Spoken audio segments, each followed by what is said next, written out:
Jamen, det er okay. Ja. Jeg har været meget neutral der, og ikke har snakket om dig. For efter den samtale, vi havde i bilen. Det er fint.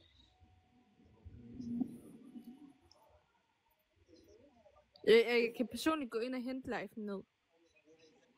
Ja, din live, det er sket på alt det her. Nej, det er Nadinas, men jeg kan jo få hende til at hente alt lortet ned. Men fuck er Nadina. Det er min veninde.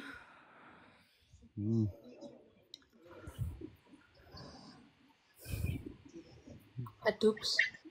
Okay. Jeg laver for meget rav, mand. Men det er jo ikke mit valg, Sasha. Har jeg sagt, det er dit valg? Jeg lader os tæve stemme, mand. Lad være med at sidde og prøve ord i munden på mig. Sådan Lad være med at snære igen. Fordi jeg har ikke snakket om det. Torben. Er det ikke sådan noget, det? Er det ikke sådan noget? Hallo, Grav. Har du det godt? Det nytter i hvert fald ikke noget, hvis I uvenner, I skal tage den på TikTok. Hvorfor lyder du som bølle? Slet ikke sådan der, mand. Ikke sådan noget der. I bliver nødt til at tage den udenom TikTok. Alt det her TikTok. Prøv at se, der sidder 37 mennesker nu, mand. Det er heller ikke... Altså... Det er dig, der bedte hende om at komme op. Ja, men du også. Nu bliver jeg nødt til at tage den udenom TikTok, hvis I er uvenner. Det har jeg ikke behov for. Vi har jo ikke sagt, vi er uvenner, Mads. Det lyder sådan på Sasha. Det er bare... Jeg kommer bare for at sige, at hun skal slette alt med mig, hvis det er, at vi skal se at være uvenner.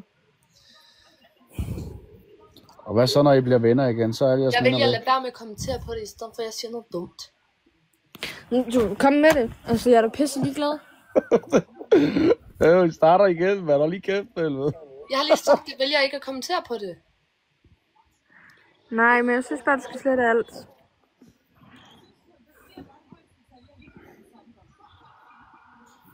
Hallo, Torben, man. Kom lige op og være voksen. Hvad? Kom lige op og være voksen, Torben. Det kan også være, at jeg mener det. Har jeg sagt, du ikke mener det? Nej, godt, så gør det. Så kom ned for den pedestal, du tror, du sidder på. Jeg sidder ikke på nogen pedestal. Nej, skrid med. Godt så. Lad prøv nu lige 2, mand. Smider du hende ned der? Ja. Det er sgu da Eko, kom lige op igen, mand. Det er sgu da dejligt, at kigge op og sige hej, altså. Vi skal lige have styr på det der drama, mand, ikke? Skal ikke gå og være ked af det. Så jeg er ked af det ud.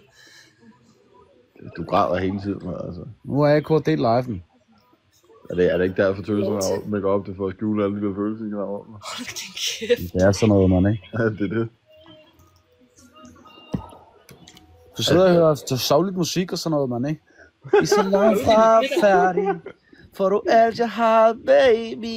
Jeg vil godt sætte noget mere på, noget andet på. Du og jeg, vi fucking varm.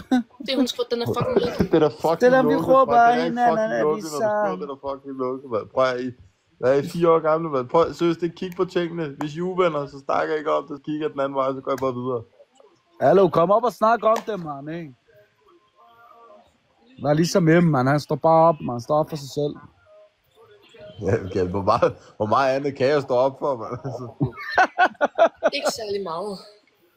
Hvorfor er du sådan der?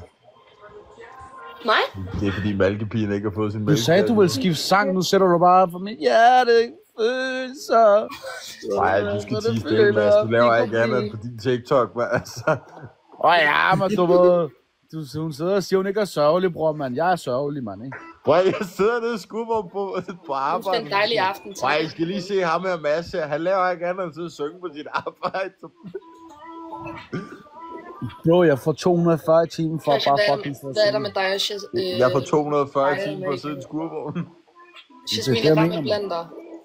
Jeg arbejder 12 timer om dagen, mand. Det er det nemmeste penge, jeg nogensinde tjener. Ja, det er det, jeg mener. Jasmin 07, er det 07'er, vi sidder og diskuterer? Nej, stop. Det er ikke hos kusine. Hun er ikke engang 18. Jo, hun er så. Hun er over 18. Er de 18, når de er 07'er? Mads, du skal lige Hun tænke er på, ikke fra 07. Mads, vi er nogle gamle røvhuller, det er derfor. Ja, jeg tænker, du skal bare slette alt. Okay, shit. Vi er jo uvenner, jo. Men prøv, nu sparer jeg bare lige hurtigt. Hvorfor skal hun slette alt? Kan du ikke bare selv gøre det slet? Altså, det er jo ligesom, prøv, jeg kan sgu da ikke begynde at sidde og sige, prøv, Altså, det er fint. Hvis du ikke gider det her mere, så slet det. Det er sgu da slettet lort selv. Ja. Jeg har bare en lille hurtig ting, og så skal jeg nok skrive igen. 07, det betyder, vi ses. 07. Wow, gav du en Twitter? Det er den der, du... Ja, lige præcis, den der Sasha laver lige nu. Hvorfor en? Og den der med det er den der smiley, hvor den giver honør. Ja, okay. Jeg tror, øen har taget skade på jer begge to, ærligt. Nå, jamen, altså, jeg er jo født og opvokset, og jeg ved ikke, hvad M's undskyldning er. Altså, hvor fuck er der 34 mennesker inde? Nå, men jeg skrider igen. Jeg skulle bare lige op og lige fortælle, hvorfor... Ja, jeg har bare faldet i lynlåsposer, det er derfor. Ses. Vi ses. Hudløspulver, ser du det? Nej, jeg sagde lynlåsposer. Nå. Hvad står der her? Jack, Hvad fuck er dit problem, din lille hund? Jack, det er godt, du kan sidde og kalde mig en hund. Du er en fucking ældre mand. Er han ikke fucking 37 år, ham der? Hallo, din gamle fucking havenæse, mand. Jeg fucking vender dig på hovedet, din svans, mand. Hvad sker der, mand? Er det ikke sådan noget, mand? Prøv lige, er der en eller anden, der lige gider ham og sende ham nogle peptider, så han kan få noget mere hår på hovedet, mand? Hallo, hvorfor fuck kommer der fucking voksne mennesker, der spiller sarte, mand? Hallo, jeg tager dig fucking det vender er på hovedet, ikke mand. Jeg det er live til dem.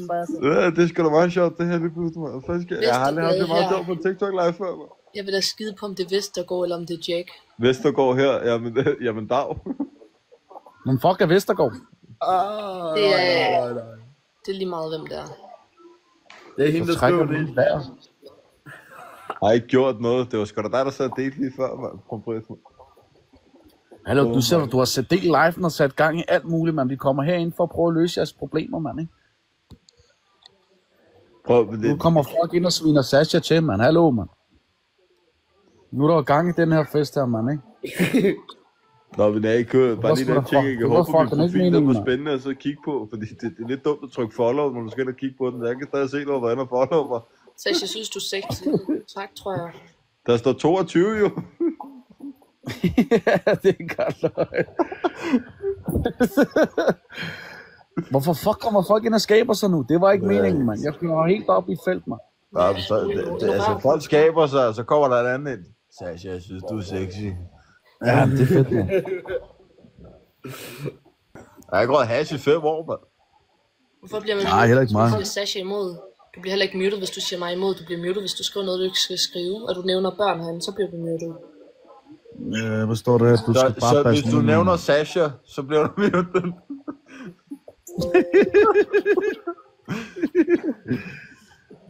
Hun fatter den ikke engang selv, det skider godt, mand. Hvorfor skriver den der på profil ikke mere, mand? Hvor blev han af, mand? Rambarm skalle. Hallo, hvor blev Arne Nugegren af, mand? Der er ikke personen inde mere. Nå, så er det ikke sjovt. Må man nævne, at du lader telefon? Nå, han var der, mand.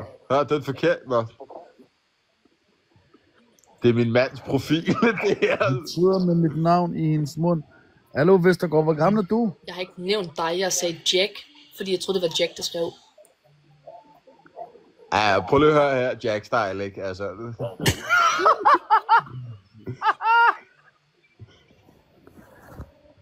Jack Style. Nej. Hov, vi skal kaste nogle Torben skills. er for helvede, mand. Jeg giver ham en klap for øjet, man, så kalder ham Jack Sparrow. Altså. Vent lige. Det kan godt være, I har en dialog, men lad være med at bruge skældsord. Det er der ikke noget grund til. Jeg slår af, så kom den voksne frem igen.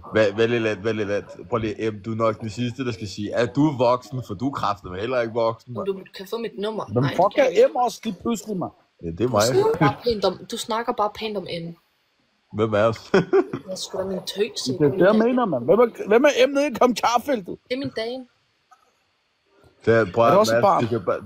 Hun har lige så mange lag, ikke? Så du kan bare kalde hende en babuska-dukke i stedet for.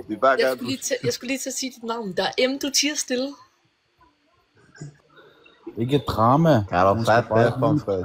Det er sgu da jer, der sidder og nævner hendes navn, men det er inde på den der lortelife, forstår jeg.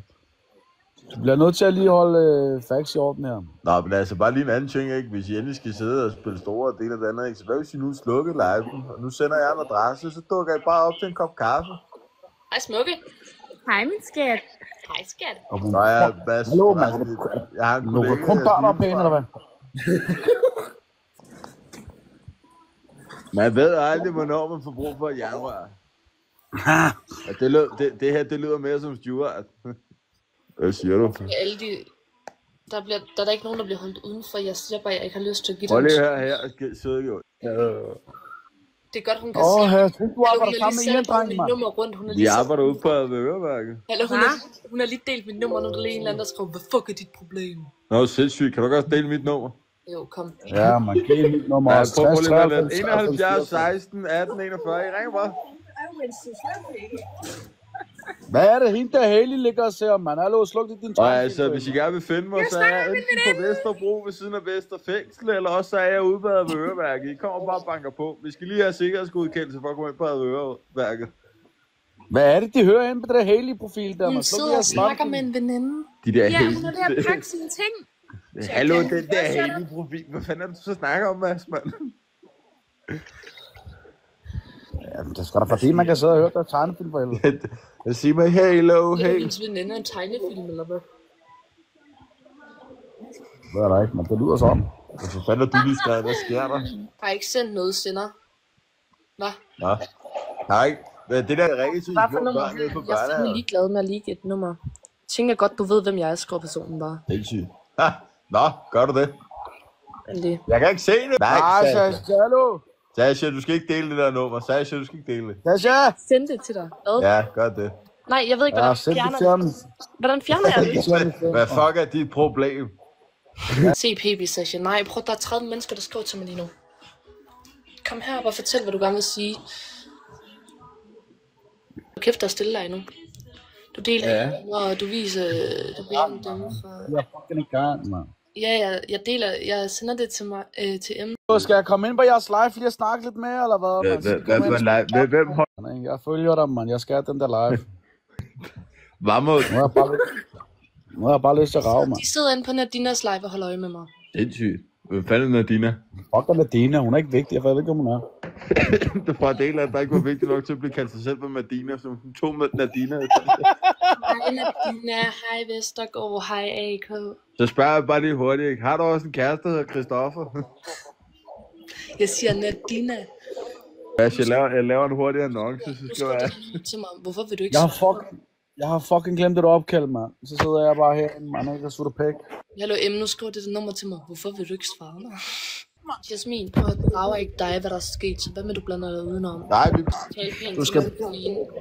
Eko, mand, hold nu op. Nej, men jeg siger bare lige en ting, ikke? Du kan ikke få dem her, for det er sikkerhedsbriller. Vent. Hvad har jeg sagt til mig frem til din kusine? Jeg har sagt, at hun skal blande sig udenom, så... Fordi det har ikke noget med hende at gøre. Det har noget med dig og mig at gøre. Hvad sagde I så, da du viste ham videoerne? Hvem er andre? Det må vi ikke sige. Nå, Isabella, eller hvad? Nej,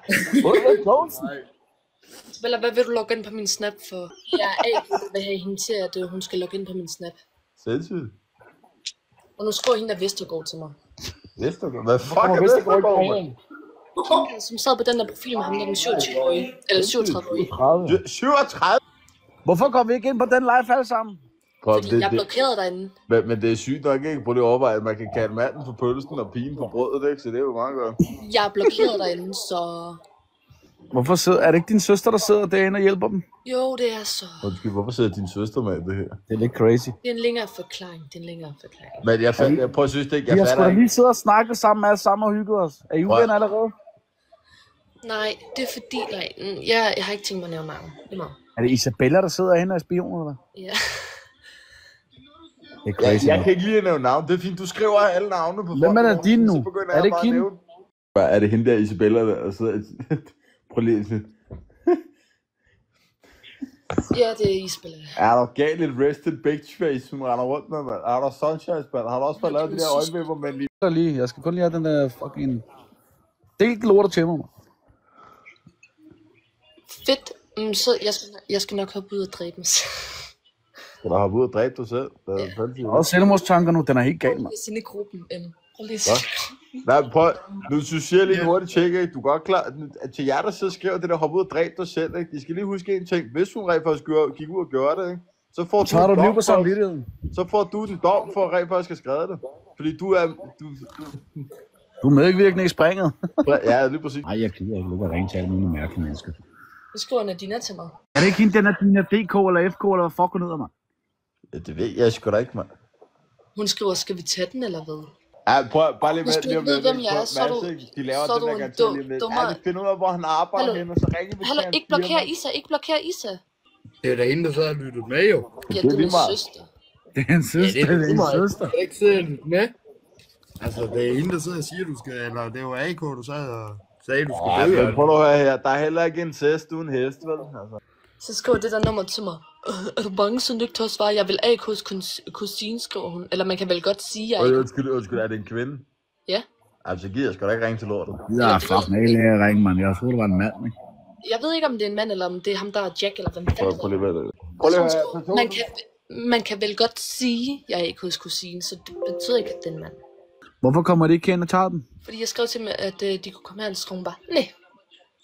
Så lad os gå derhen og tage den. Jeg sagde til hende, enten så kan hun fjerne min blokering, eller så bliver hun smidt ind i en gruppe, så kan vi ringe derinde. Haha, man, du kan lige godt skrive til hende. Hvad så, Jasmin, mand? Det er det. Gå i seng med jer. Ej, det er Jasmin, der sidder og skriver til dig. Nå, det er Du slår op på MobilePay. Ja, ja. Men prøv lige, de der efternavn der, det giver ikke nogen mening, mand. Skal jeg lige prøve at skrive det, så kan du få at se det selv, mand. Ja. Der står der, gå i seng med. Du kan selv gå i seng med din lille drama queen, mand. Jeg skal bare noget fucking drama. Jeg skal have noget ind under mit liv, mand. Jeg keder mig, mand. Brian, han kan ikke gøre for, han sidder på sin flade røv hver dag i bilen, mand. Det er sjovt, at I spiller, så sidder og skriver det til mig. Ja, det er sygt, det er. Brian, kan I ikke lige tease det i 5 minutter? Jeg kan lige ud og lave popcorn. Jeg vil gerne lave det hele. Ja, det er godt, I kan sidde og skrive til hinanden, fordi det er det, altså sådan... Hvad er det lige, der foregår her? Ja, det fatter jeg heller ikke, mand. Men jeg synes, I skal komme ind i vores gruppe i stedet for. De andre, de muter, så det er kun os to, der snakker AK, fordi jeg synes ikke, det er noget, der rager TikTok. Ja, Pelle, jeg vil gerne komme på TikTok. Sindssygt, mand. Hvorfor skal... Nu er jeg bare sådan der. Hvorfor skal det overhovedet tages på TikTok? Jamen, skal du ikke være fucking ligeglad? Men Brian, Hvorfor er det, du snakker så grimt til mig? Jeg har aldrig nogensinde gjort det. Jeg ved ikke engang, hvem du er. Mads. Gå nu. Det er dig, der bedte mig om at komme op på Sashis live, så fucking tis det. Prøv lige, Ja, ja. hvad det kan finde. Jeg troede, I kunne finde ud af at snakke stille og roligt som 2 voksne mennesker, men det kan I ikke. Hvorfor er det, han bliver smidt ned? Fordi han ikke kan holde kæft. Det var da helt skørt, det der. Noget ud af det her. Nej, men Sashi, det er slet alt. Ja, du skal bare lukke din røv. Ej, gå fat i helvede, skal jo dig lukke sin røv, mand. Hold da op. Jeg troede, at vi skulle komme herind, for at I kunne løse det. Altså, jeg fatter bare ikke, hvorfor det er Sashi, hun skal sidde og nævne mit navn i hendes mund, og ikke... Altså, hvorfor er det, hun har gjort det? Jeg tror bare, det har været, fordi det har været inde på din live. Og hvad så? Hun skal stadigvæk ikke nævne det. Hun skal ikke nævne mit fucking navn.